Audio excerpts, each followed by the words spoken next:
Ya, menurut KPAD Palembang, maraknya aksi tawuran anak di bawah umur. Selain karena kurangnya perhatian dari keluarga, perkembangan media sosial hingga tontonan anak zaman sekarang menjadi pemicu aksi tawuran. Banyak faktor yang mempengaruhi anak di bawah umur terjerumus ke hal-hal negatif, khususnya pada aksi tawuran. Menurut Sekretaris Komisi Perlindungan Anak Daerah Kota Palembang, Triwidayatsi, selain kurangnya perhatian dari keluarga, perkembangan media sosial hingga tontonan anak zaman sekarang menjadi pemicu aksi tawuran. Pentingnya pengawasan dari guru di sekolah melalui pemanfaatan teknologi kehadiran absensi, seperti halnya mengetahui kapan sang anak masuk hingga pulang, sehingga orang tua dapat memantau aktivitas anak.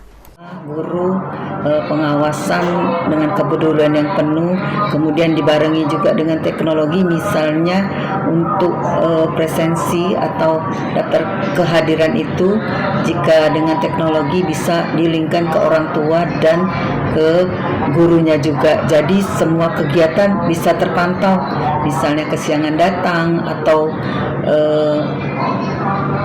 pergi pulangnya duluan, itu bisa terpantau orang tua dan wali murid. Jadi akan meminimalisir hal-hal yang tidak diinginkan. KPAD Kota Palembang senantiasa memberikan pembinaan serta menerima undangan dari sekolah-sekolah yang turut perhatian terhadap kekerasan anak seperti adanya aksi tawuran, bullying, bahkan kekerasan seksual. Hafidz Zainul, PAL TV.